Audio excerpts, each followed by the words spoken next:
Fine. Good.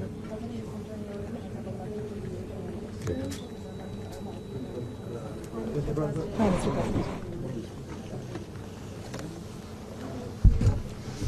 Okay, thank you very much. This is big stuff, and we appreciate you being here.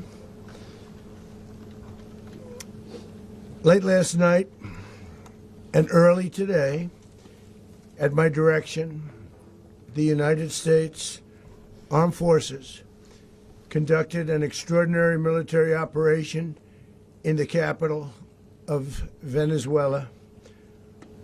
Overwhelming American military power, air, land, and sea, was used to launch a spectacular assault.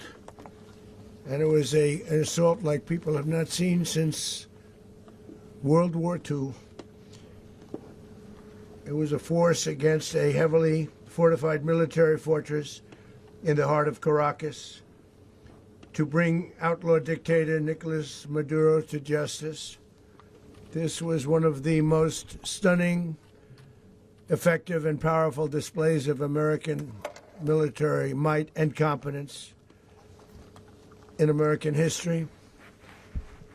And if you think about it, we've done some other good ones, like the attack on Soleimani, the attack on al-Baghdadi, and the obliteration and decimation of the Iran nuclear sites just recently in an operation known as Midnight Hammer. All perfectly executed and done. No nation in the world could achieve what America achieved yesterday, or frankly, in just a short period of time. All Venezuelan military capacities were rendered powerless as the men and women of our military, working with U.S. law enforcement, successfully captured Maduro in the dead of night. It was dark. The lights of Caracas were largely turned off due to a certain expertise that we have. It was dark, and it was deadly. But captured along with his wife, Celia Flores, both of whom now face American justice. Maduro and Flores have been indicted in the Southern District of New York, Jay Clayton, for their campaign of deadly narco-terrorism against the United States and its citizens. I want to thank the men and women of our military who achieved such an extraordinary success overnight with breathtaking speed, power, precision, and competence. You rarely see anything like it. You've seen some raids in this country that didn't go so well. They were an embarrassment. If you look back to Afghanistan, or if you look back to the Jimmy Carter days, they were different days. We're a respected country again, like never before. These highly trained warriors, operating in collaboration with U.S. law enforcement, caught them in a very ready position. They were waiting for us. They knew we had many ships out in the sea, just sort of waiting. They knew we were coming. So they were in a ready, what's called a ready position. But they were completely overwhelmed and very quickly incapacitated. If you would have seen what I saw last night, you would have been very impressed. I'm not sure that you'll ever get to see it, but it was an incredible thing to see. Not a single American service member was killed, and not a single piece of American equipment was lost. We had many helicopters, many planes, many people involved in that fight. But think of that, not one piece of military equipment was lost, not one service member was, more importantly, killed. The United States military is the strongest and most fearsome military on the planet by far, with capabilities and skills our enemies can scarcely begin to imagine. We have the best equipment anywhere in the world. There's no equipment like what we have, and you see that even if you just look at the boats. You know, we've knocked out 97% of the drugs coming in by sea. 90%. Each boat kills 25, on average, 25,000 people. We knocked out 97%. And those drugs mostly come from a place called Venezuela.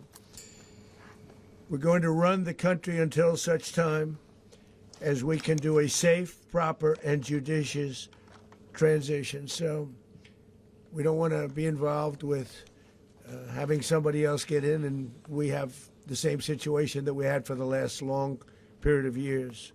So we are going to run the country until such time as we can do a safe, proper, and judicious transition. And it has to be judicious because that's what we're all about. We want peace, liberty, and justice for the great people of Venezuela, and that includes many from Venezuela that are now living in the United States and want to go back to their country. It's their homeland. We can't take a chance that somebody else takes over Venezuela that doesn't have the good of the Venezuelan people in mind. We've had decades of that. We're not going to let that happen. We're there now, and what people don't understand, but they understand as I say this, we're there now, but we're going to stay until such time as the proper transition can take place. So we're going to stay until such time as we're going to run it, essentially, until such time as a proper transition can take place. As everyone knows, the oil business in Venezuela has been a bust, a total bust, for a long period of time. They were pumping almost nothing by comparison to what they could have been pumping and what could have taken place. We're going to have our very large United States oil companies, the biggest anywhere in the world, go in, spend billions of dollars, fix the badly broken infrastructure, the oil infrastructure, and start making money for the country. And we are ready to stage a second and much larger attack if we need to do so. So we were prepared to do a second wave if we needed to do so. We actually assumed that a second wave would be necessary, but now it's probably not. The first wave, if you'd like to call it that, the first attack was so successful, we probably don't have to do a second, but we're prepared to do a second wave, a much bigger wave, actually. This was pinpoint, but we have a much bigger wave that probably won't have to do.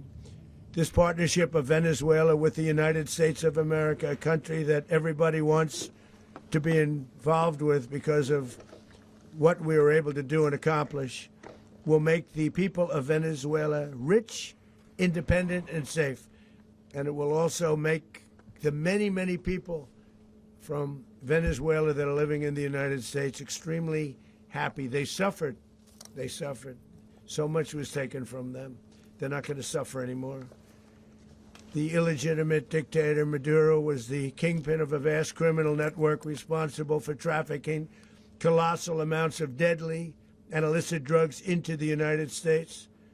As alleged in the indictment, he personally oversaw the vicious cartel known as Cartel de las Solas, which flooded our nation with lethal poison, responsible for the deaths of countless Americans, the many, many Americans. Hundreds of thousands over the years of Americans died because of him. Maduro and his wife will soon face the full might of American justice and stand trial on American soil. Right now, they're on a ship. They'll be heading to, ultimately, New York, and then a decision will be made, I assume, between New York and Miami or Florida. But we have people where the overwhelming evidence of their crimes will be presented in a court of law. And I've seen it. I've seen what we have. It's both horrible and breathtaking that something like this could have been allowed to take place. For many years after his term as president of Venezuela expired, Maduro remained in power and waged a ceaseless campaign of violence, terror, and subversion against the United States of America, threatening not only our people, but the stability of the entire region. And you all saw it. In addition to trafficking gigantic amounts of illegal drugs that inflicted untold suffering and human destruction all over the country, all over, in particular, the United States.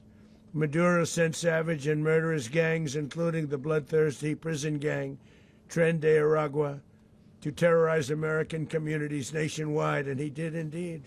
They were in Colorado. They took over apartment complexes. They cut the fingers off people if they called police.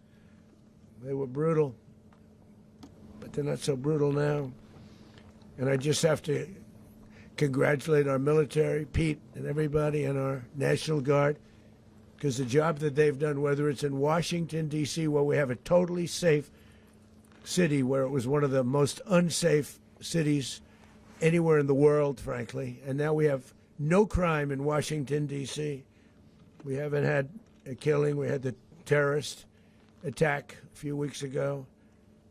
A little bit of a different kind of a threat, but we haven't had a killing in a long period of time, 6-7 months. We used to have two, on average, 2 a week in Washington, our capital. We don't have that anymore.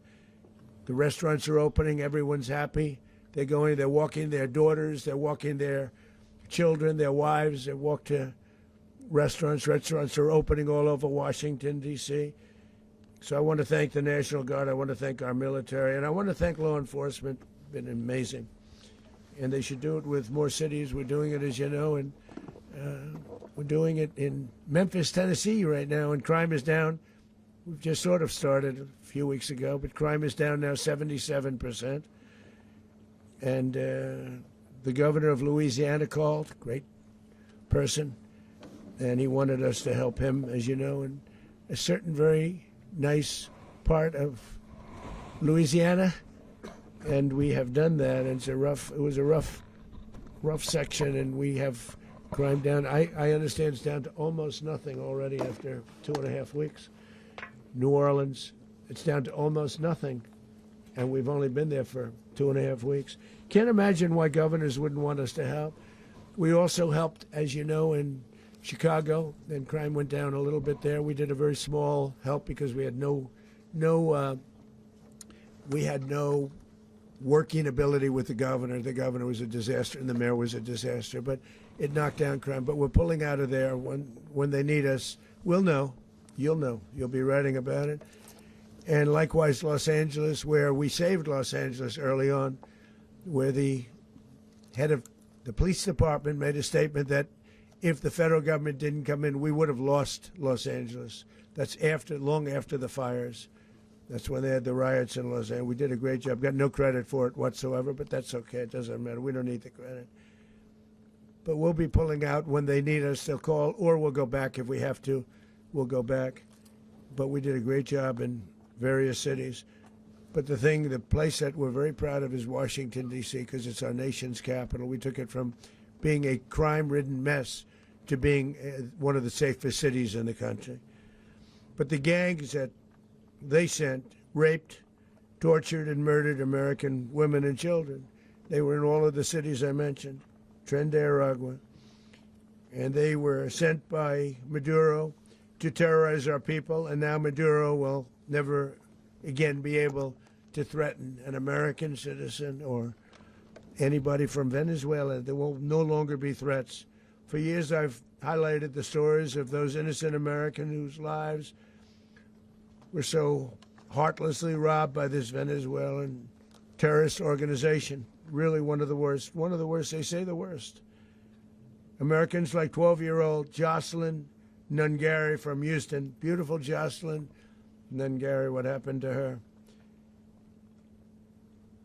They, as you know, they kidnapped, assaulted, and murdered by Tren de Aragua animals. They murdered Jocelyn and left her dead under the bridge. There was a bridge that will never be the same to so many people after seeing what happened.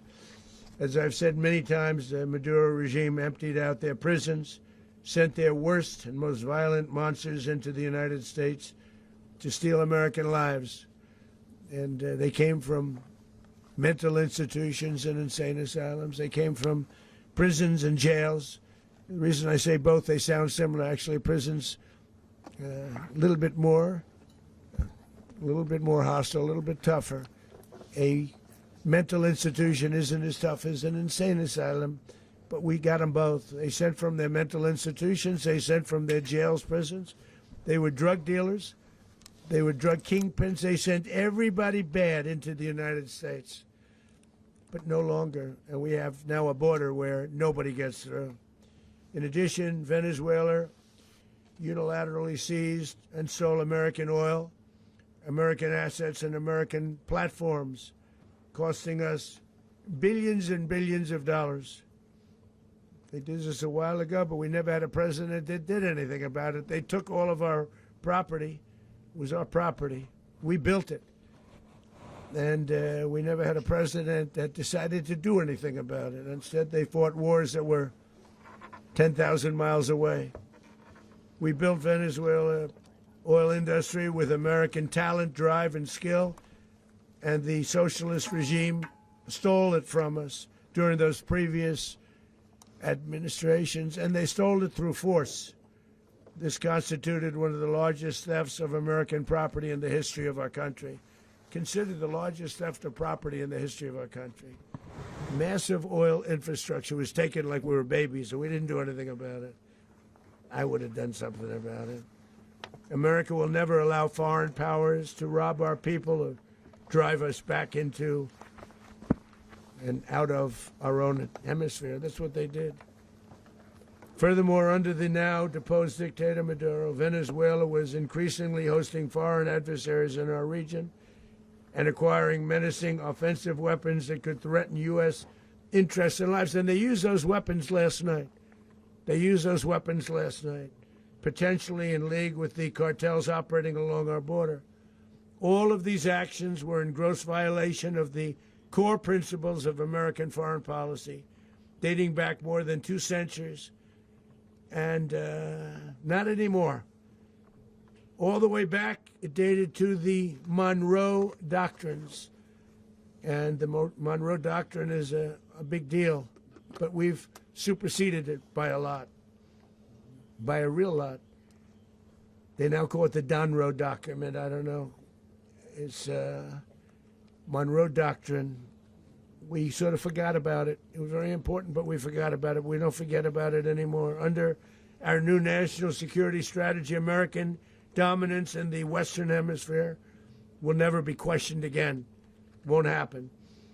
So just in concluding, for decades, other administrations have neglected or even contributed to these growing security threats in the Western Hemisphere. Under the Trump administration, we are reasserting American power in a very powerful way in our home region. And our home region is very different than it was just a short while ago. The future will be, and we did this in my first term. We had great dominance in my first term, and we have far greater dominance right now. Everyone's coming back to us. The future will be determined by the ability to protect commerce and territory and resources that are core to national security. These are core to our national security. Just like tariffs are, they've made our country rich, and they've made our national security stronger than ever before. But these are the iron laws that have always determined global power.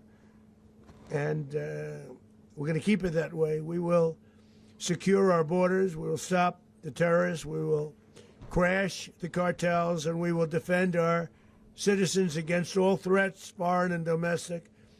Other presidents may have lacked the courage or whatever to defend America. But I will never allow terrorists and criminals to operate with impunity against the United States. This extremely successful operation should serve as warning to anyone who would threaten American sovereignty or endanger American lives.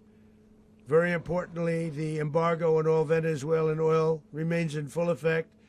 The American Armada remains poised in position, and the United States retains all military options until United States demands have been fully met and fully satisfied. All political and military figures in Venezuela should understand what happened to Maduro can happen to them, and it will happen to them if they aren't just, fair, even to their people. The dictator and terrorist, Maduro, is finally gone in Venezuela. People are free. They're free again. It's been a long time for them, but they're free. America is a safer nation this morning.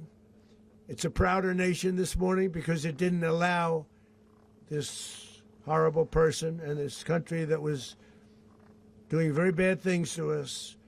It didn't allow it to happen. And the Western Hemisphere is right now a much safer place to be. So I want to thank everybody for being here. I want to thank General Raisin Kane. He's a fantastic man. I've worked with a lot of generals. I worked with some I didn't like. I worked with some I didn't respect. I worked with some that just weren't good.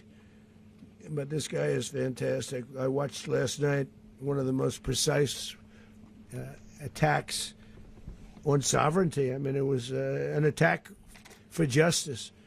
And I'm very proud of him, and I'm very proud of our Secretary of War, Pete Hegseth, who I'm going to ask to say a few words. Thank you very much. Mr. President, can you explain how the U.S. will run Venezuela? Well, thank you, Mr. President. Finally, a commander-in-chief the world respects and the American people deserve. And as the President said, words can barely capture the bravery and the power and the precision of this historic operation. A massive joint military and law enforcement raid flawlessly executed by the greatest Americans our country has to offer.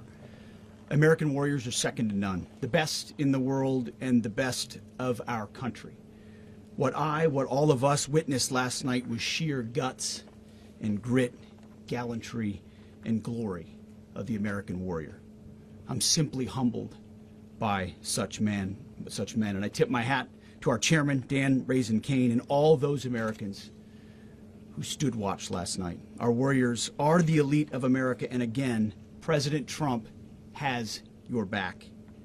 No other country on planet Earth, and it's not even close, could pull this kind of operation off. And no other president has ever shown this kind of leadership, courage, and resolve, the most powerful combination the world has ever seen.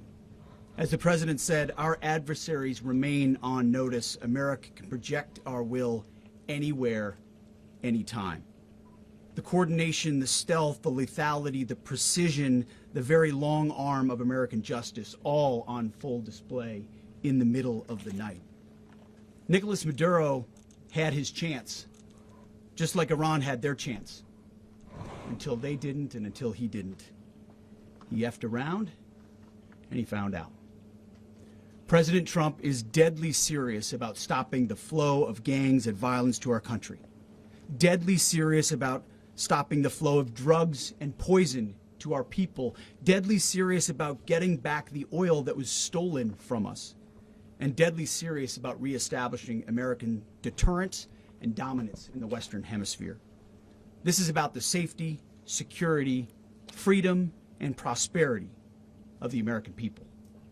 This is America first. This is peace through strength. And the United States War Department is proud to help deliver it. Welcome to 2026, and under President Trump, America is back. I'd like to welcome now our chairman, Chairman Raisin Kane, to give a few more details about the operation. Mr. Chairman. Thank you, Mr. Secretary. Thank you, Mr. President, and good morning. Last night, on the order of the President of the United States and in support of a request from the Department of Justice, as the President said, the United States military conducted an apprehension mission in Caracas, Venezuela, to bring to justice two indicted persons, Nicolás and Cecilia Maduro. This operation, known as Operation Absolute Resolve, was discreet, precise, and conducted during the darkest hours of January 2nd and was the culmination of months of planning and rehearsal, an operation that, frankly, only the United States military could undertake. What I'd like to do this morning is talk to you through some of the preparation and the details without compromising any of our tactics, techniques, and procedures. There is always a chance that we'll be tasked to do this type of mission again. Our interagency work began months ago and built on decades of experience of integrating complex air, ground, space, and maritime operations. While the past 2 decades have honed the skills of our special operations forces, this particular mission required every component of our joint force, with soldiers, sailors, airmen, Marines, and Guardians working in unison with our intelligence agency partners and law enforcement teammates in an unprecedented operation. We leveraged our unmatched intelligence capabilities and our years of experience in hunting terrorists, and we could not have done this mission without the incredible work by various intelligence agencies, including the CIA, NSA, and NGA. We watched, we waited, we prepared, we remained patient and professional. This mission was meticulously planned, drawing lessons from decades of missions over the last many years, many missions over these last many years.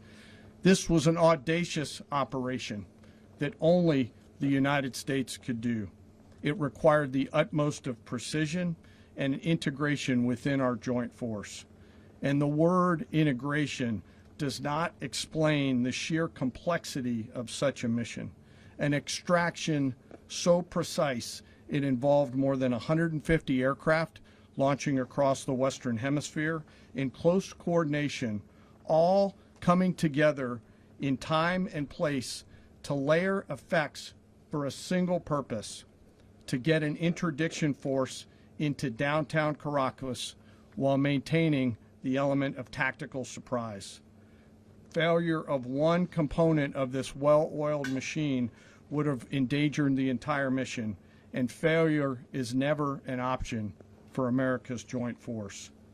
Those in the air over Caracas last night were willing to give their lives for those on the ground and in the helicopters. Let me talk a little bit about the preparation. After months of work by our intelligence teammates to find Maduro and understand how he moved, where he lived, where he traveled, what he ate, what he wore, what were his pets, in early December, our force was set pending a series of aligned events. Key was choosing the right day to minimize the potential for civilian harm and maximize the element of surprise and minimize the harm to the indicted personnel, so as the President said, they could be brought to justice. And as the President said earlier today, weather in Venezuela is always a factor this time of the year. And over the weeks through Christmas and New Year's, the men and women of the United States military sat ready, patiently waiting for the right triggers to be met and the President to order us into action. Last night, the weather broke just enough, clearing a path that only the most skilled aviators in the world could maneuver through. Ocean, mountain, low cloud ceilings, but when tasked with a mission, this organization does not quit. At 10:46 p.m. Eastern Time last night, the President ordered the United States military to move forward with this mission. He said to us, and we appreciate it, Mr. President, good luck and Godspeed. And those words were transmitted to the entire joint force. Over the course of the night, aircraft began launching from 20 different bases on land and sea across the Western Hemisphere. In total, more than 150 aircraft, bombers, fighters, intelligence, reconnaissance, surveillance, rotary wing were in the air last night. Thousands and thousands of hours of experience were airborne. Our youngest crew member was 20, and our oldest crew member was 49, and there's simply no match for American military might. As the night began, the helicopters took off with the extraction force, which included law enforcement officers, and began their flight into Venezuela at 100 feet above the water. As they approached Venezuelan shores, the United States began layering different effects provided by Spacecom, Cybercom, and other members of the interagency to create a pathway. Overhead, those forces were protected by aircraft from the United States Marines, the United States Navy, the United States Air Force, and the Air National Guard. The force included F-22s, F-35s, F-18s, EA-18s, E-2s, B-1 bombers, and other support aircraft, as well as numerous remotely piloted drones. As the force began to approach Caracas, the Joint Air Component began dismantling and disabling the air defense systems in Venezuela, employing weapons to ensure the safe passage of the helicopters into the target area. The goal of our air component is, was, and always will be to protect the helicopters and the ground force and get them to the target and get them home. As the force crossed the last point of high terrain where they'd been hiding in the clutter, we assessed that we had maintained totally the element of surprise. As the helicopter force ingressed towards the objective at low level, we arrived at Maduro's compound at 1:01 a.m. Eastern Standard Time, or 2:01 a.m. Caracas local time, and the apprehension force descended into Maduro's compound and moved with speed, precision, and discipline towards their objective, and isolated the area to ensure the safety and security of the ground force while apprehending the indicted persons. On arrival into the target area, the helicopters came under fire, and they replied with that fire with overwhelming force in self-defense. One of our aircraft was hit but remained flyable, and as the President said earlier today, all of our aircraft came home, and that aircraft remained flyable during the rest of the mission. As the operation unfolded at the compound, our air and ground intelligence teams provided real-time updates to the ground force, ensuring those forces could safely navigate the complex environment without unnecessary risk. The force remained protected by overhead tactical aviation.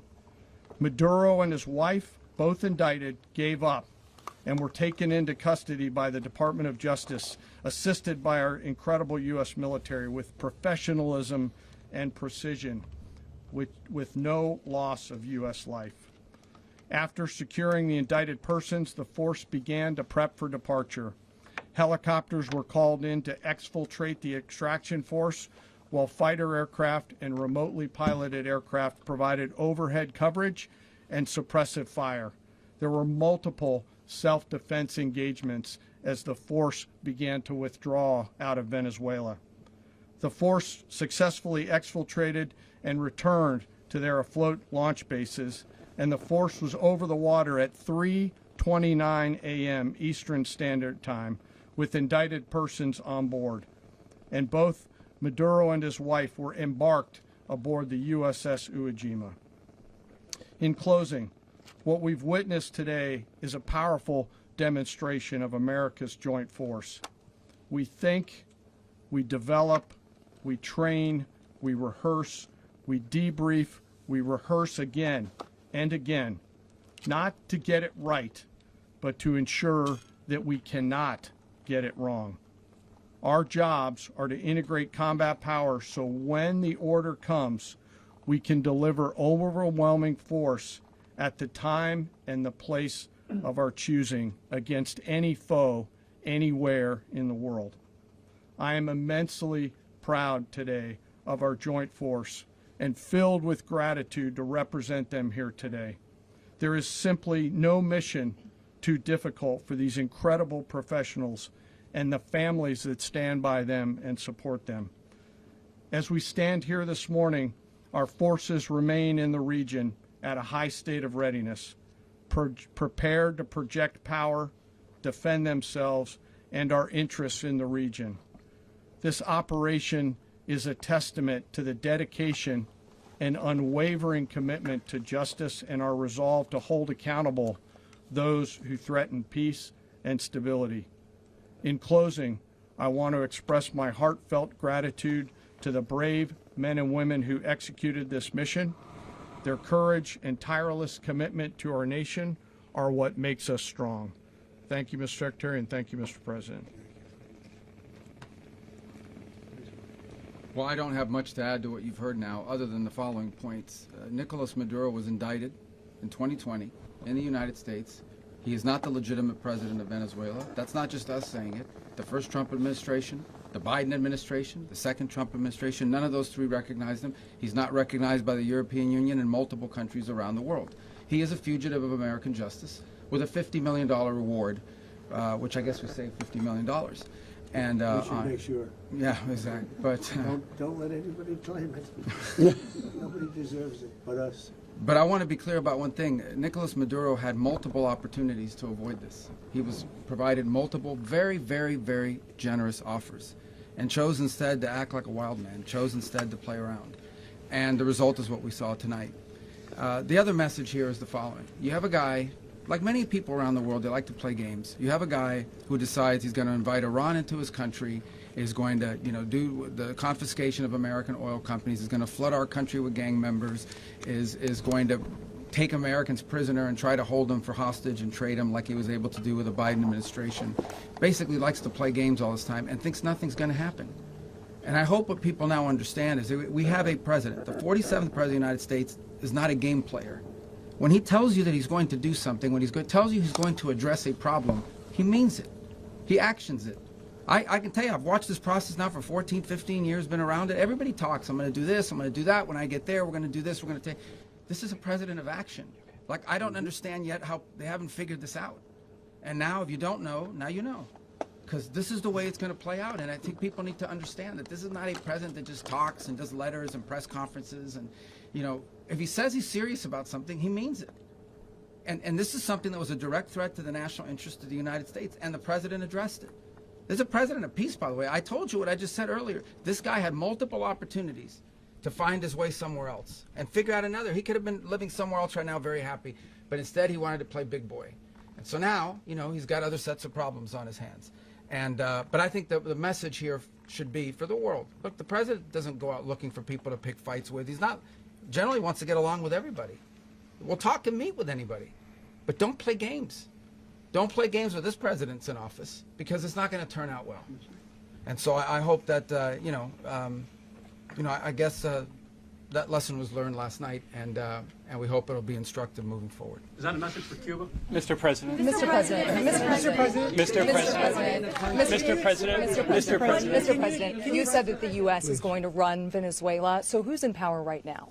Well, we're going to be running it with a group, and we're going to make sure it's run properly. We're going to rebuild the oil infrastructure, which will cost billions of dollars. It'll be paid for by the oil companies directly. They will be reimbursed for what they're doing, but that's going to be paid. And we're going to get the oil flowing the way it should be. As you know, it was just a minor flow. It was actually a minor flow for what they have. But we're going to run it properly, and we're going to make sure the people of Venezuela are taken care of. We're going to make sure the people that were forced out of Venezuela by this thug are also taken care of. Mr. President. President, does the U.S. running the country mean that U.S. troops will be on the ground? How will that work? Well, they always say boots on the ground. Oh, so we're not afraid of boots on the ground if we have to have. We had boots on the ground last night at a very high level, actually. We're not afraid of it. We don't mind saying it. But we're going to make sure that that country is run properly. We're not doing this in vain. This is a very dangerous attack. This is an attack that could have gone very, very badly. Could have gone very badly. We could have lost a lot of people last night. We could have lost a lot of dignity. We could have lost a lot of equipment. The equipment is less important, but we could have lost a lot. And we're going to make sure that this is proper. We're there now. We're ready to go again if we have to. We're going to run the country right. It's going to be run very judiciously, very fairly. It's going to make a lot of money. We're going to give money to the people. We're going to reimburse people that were taken advantage of. We're going to take care of everybody. It's very important. We couldn't let them get away with it. They stole our oil. We built that whole industry there, and they just took it over like we were nothing. And we had a president that decided not to do anything about it. So we did something about it. We're late, but we did something about it. Yeah, please. Mr. President, can you explain the exact mechanism by which you're going to run the country? Are you going to designate a U.S. official to coordinate? Yes, it's all being done right now. We're designating people. We're talking to people. We're designating various people, and we're going to let you know who those people are. Mr. President, what's the group you mentioned that would run Venezuela? Well, it's largely going to be, for a period of time, the people that are standing right behind me. We're going to be running it. We're going to be bringing it back. It's a dead, I talk about a dead country. A year and a half ago, we were a dead country. Now we're the hottest country anywhere in the world. We're a country doing better than any country anywhere in the world. And it required leadership. Venezuela has a lot of bad people in there, a lot of bad people that shouldn't be leading. We're not going to take a chance that one of those people take over for Maduro. So you can look at, and others, we have fantastic people, including people in the military. So we're going to have a group of people running it until such time as it can be put back on track, make a lot of money for the people, and give people a great way of life, and also reimbursement for people in our country that were forced out of Venezuela. So you're saying that would be... You said earlier today that you weren't going to back Machado to come back and be the opposition leader in your Fox and Friends interview. And then you also mentioned the vice president of Venezuela. Are you going to work with the vice president of Venezuela, or how do you foresee the relationship Well, going? I understand she was just sworn in, but she was, as you know, picked by Maduro. So Marco's working on that directly. He just had a conversation with her, and she's essentially willing to do what we think is necessary to make Venezuela great again. Very simple. Mr. President, Colombian President Gustavo Petro, a couple weeks ago, he said he's got to watch his ass. And today, he said he's not concerned about anything happening to him in the aftermath of this operation. So, just what your message is about that. Well, he has cocaine mills. He has factories where he makes cocaine. And yeah, I think I stick by my first statement. He's making cocaine. They're sending it into the United States. So he does have to watch his ass. Mr. President, did you notify any members of Congress in advance? Marco, do you want to talk about that? Because you were involved in it. Sure. We call members of Congress immediately after. This was not the kind of mission that you can do congressional notification on. It was a trigger-based mission in which conditions had to be met night after night. We watched and monitored that for a number of days. So it's just simply not the kind of mission you can call people and say, hey, we may do this at some point in the next 15 days. But it's largely a law enforcement function. Remember, at the end of the day, at its core, this was an arrest of 2 indicted fugitives of American justice, and the Department of War supported the Department of Justice in that job. Now, there are broader policy implications here, but it's just not the kind of mission that you can pre-notify because it endangers the mission. Mr. President, you're one of the only people who watched this live. Congress has a tendency to leak. This would not be good. If they leaked, General, I think it would have been maybe a very different result. But I have to say, they knew we were coming at some point, A lot of ships out there, they sort of knew we were coming. But Congress will leak, and we don't want leakage. You were one of the only people to watch this all play out live. What was Maduro doing when the U.S. forces entered what I assume would be his home? And also, was there any point where the U.S. was considering if Maduro pushed back or resisted killing Maduro? It could have happened. It could have happened. He was trying to get into a safe place. The safe place is all steel. And he wasn't able to make it to the door because our guys were so fast. They went through the opposition so fast. And there was a lot of opposition. People were wondering, do we get them by surprise? Sort of surprised, but they were waiting for something. It was a lot of opposition. There was a lot of gunfire. You saw some of it today. But he was trying to get to a safe place, which wasn't safe because we would have had the door blown up in about 47 seconds, they say on average, regardless of how thick the steel was. It was a very thick door. It was a very heavy door, but he was unable to get to that door. He made it to the door. He was unable to close it. So where is Maduro going to be in the time being? Go ahead, where is Maduro going to be in the time being right now? Do you know his exact whereabouts? Well, eventually, ultimately, in the near future, he's going to be brought to New York. And where is he going to be held? Where is he going to be held in New York? Do you know? That's going to be up to the officials that do these things. Mr. President, the U.S. has something of a mixed track record of ousting dictators without necessarily a plan for what comes afterwards. Not with Did me, that weigh on your decision? Well, that's why we had different presidents, but with me, that's not true. With me, we've had a perfect track record of winning. We win a lot, and we win. If you look at Soleimani, you look at al-Baghdadi, you look at the Midnight Hammer. Midnight Hammer was incredible. Right now, you wouldn't have peace in the Middle East. We have essentially peace in the Middle East because of that. If we weren't successful with Midnight Hammer, you wouldn't have peace in the Middle East. So with me, you've had a lot of victory. You've had only victories. You've had no losses. Yeah. Mr. President, can you? How long do you expect the U.S. to run Venezuela, and how soon do you want the Venezuelan people to hold elections? So I'd like to do it quickly, but it takes a period of time. You know, we're rebuilding. We have to rebuild their whole infrastructure. The infrastructure is rotted. It's actually very dangerous. It's blow-up territory. Oil is very dangerous. It's a very dangerous thing to take out of the ground.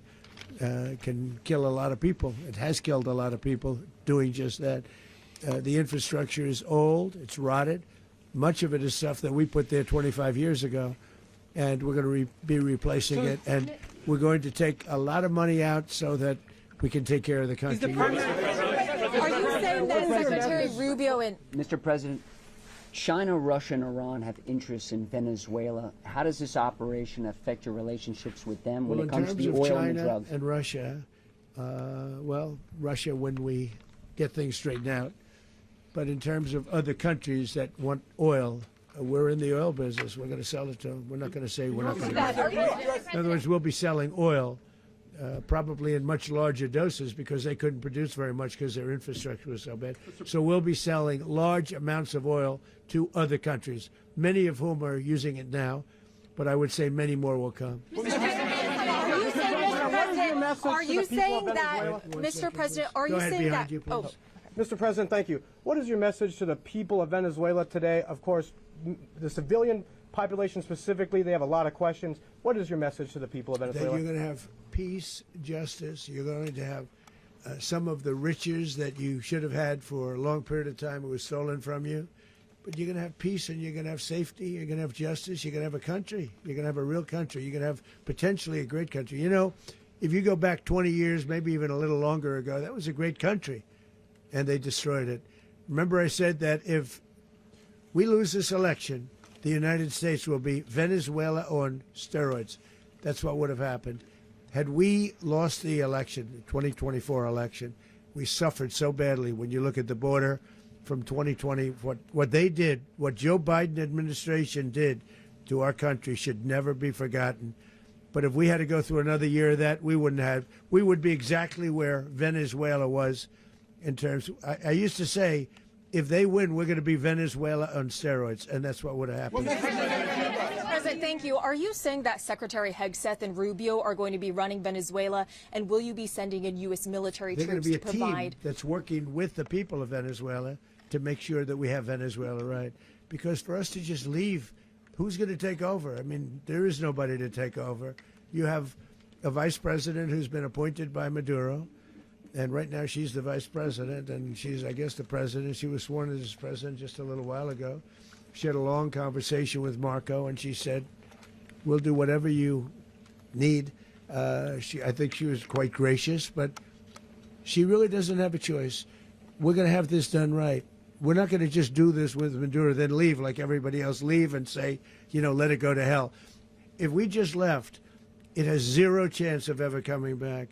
We'll run it properly. We'll run it professionally. We'll have the greatest oil companies in the world go in and invest billions and billions of dollars and take out money, use that money in Venezuela.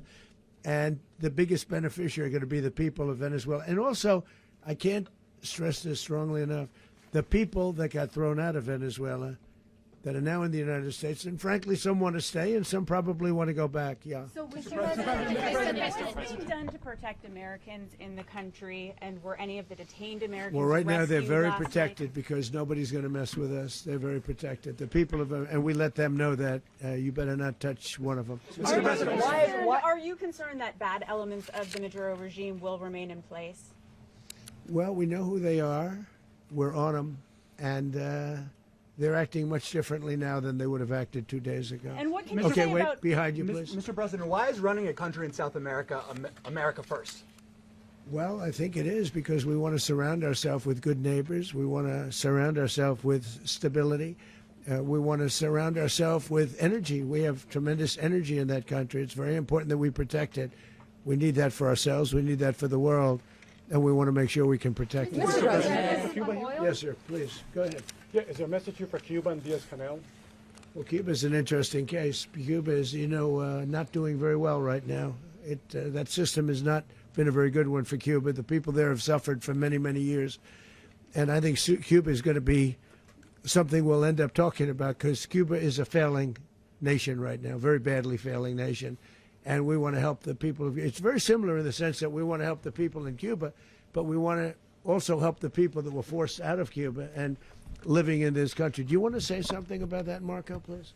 Well, I mean, I just gave you a statement a few minutes ago about, you know, when the president speaks, you should take him seriously. So suffice it to say, you know, Cuba is a disaster. It's run by incompetent, senile men, and in some cases, not senile, but incompetent nonetheless. It has no economy. It's in total collapse. And by the way, you know, they were, you know, all of the guards that helped protect Maduro, this is well known, their whole spy agency, all that were full of Cubans. I mean, they basically, it's amazing. This poor island took over Venezuela in some cases. One of the biggest problems the Venezuelans have is they have to declare independence from Cuba. They tried to basically colonize it from a security standpoint. So, yeah, look, if I lived in Havana and I was in the government, I'd be concerned, at least a little bit. Cutting off the oil flow to Cuba from Venezuela? Well, the president already announced a week ago that anything that's sanctioned, it's sanctioned oil, it's not going to be allowed to get there. So that's an Mr. President. The answer is yes. Mr. President, Is the U.S. aware of the location of opposition leader Machado, and have you been in contact with her? No, we haven't. No, we haven't. Mr. President, How many hesitations about Machado? Mr. President, on Monday. Oh, I think it would be very tough for her to be the leader. She doesn't have the support within, or the respect within the country. She's a very nice woman, but she doesn't have the respect to be the Mr. leader. President, is it possible that the U.S. ends up administrating Venezuela for years? You know, Well, you know, it won't cost us anything because the money coming out of the ground is very substantial, so it's not going to cost us so the U.S. anything. isn't going to dedicate We any will. money to.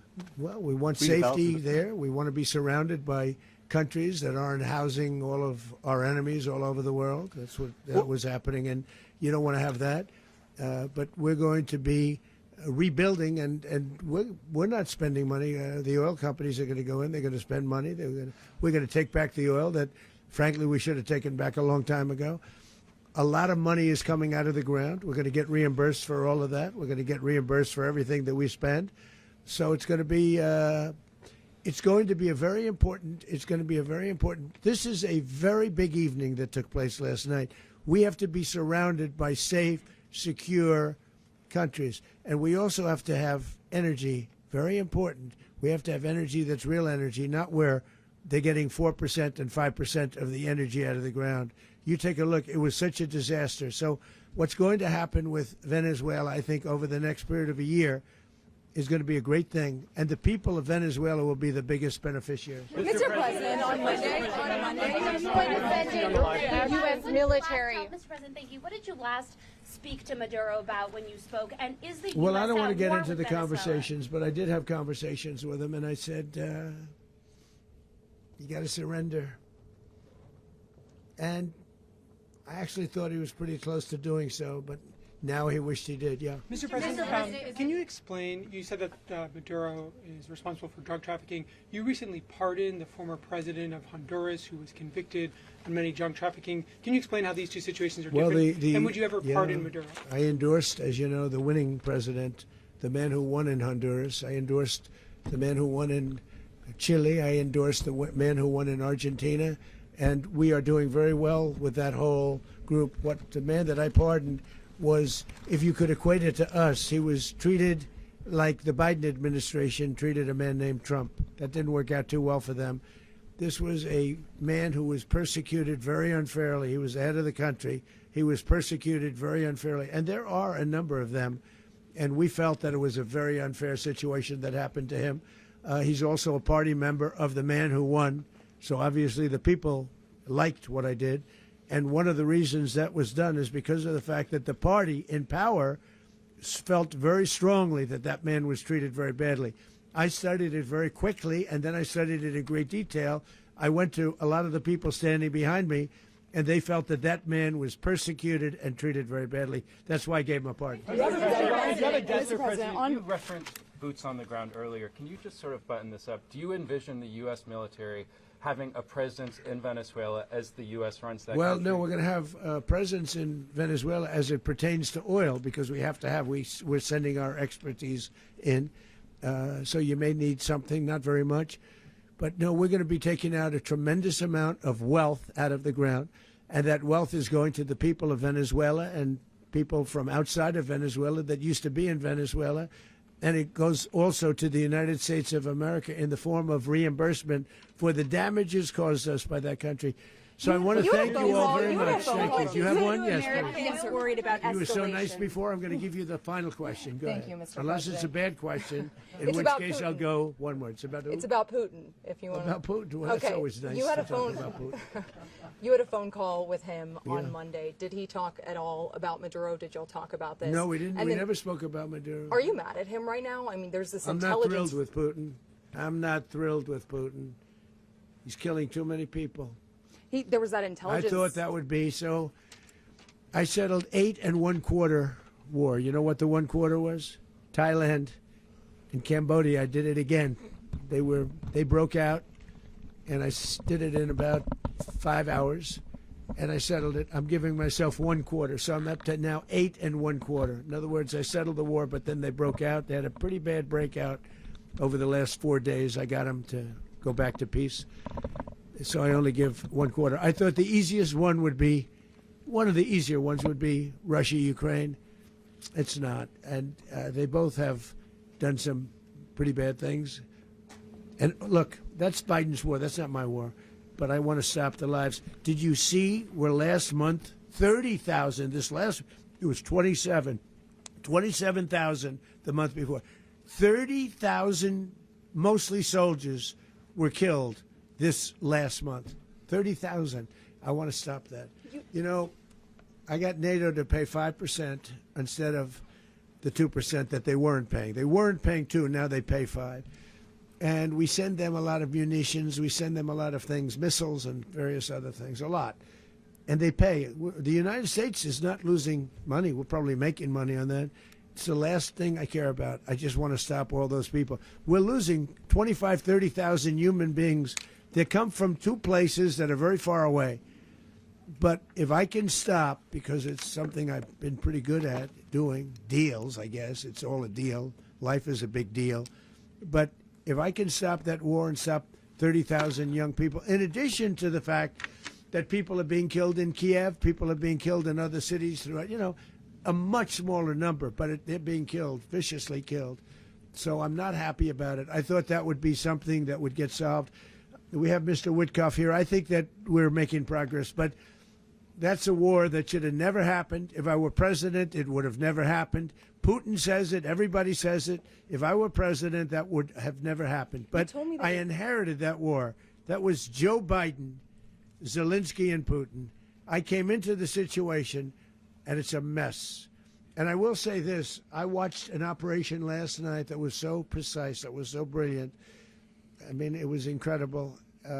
If we had our people, like this general, and our people involved, that war would not have gone on very long. That I can tell you. That war, to use an old term, that war has become a bloodbath, and we want it to get stopped. Thank you very much.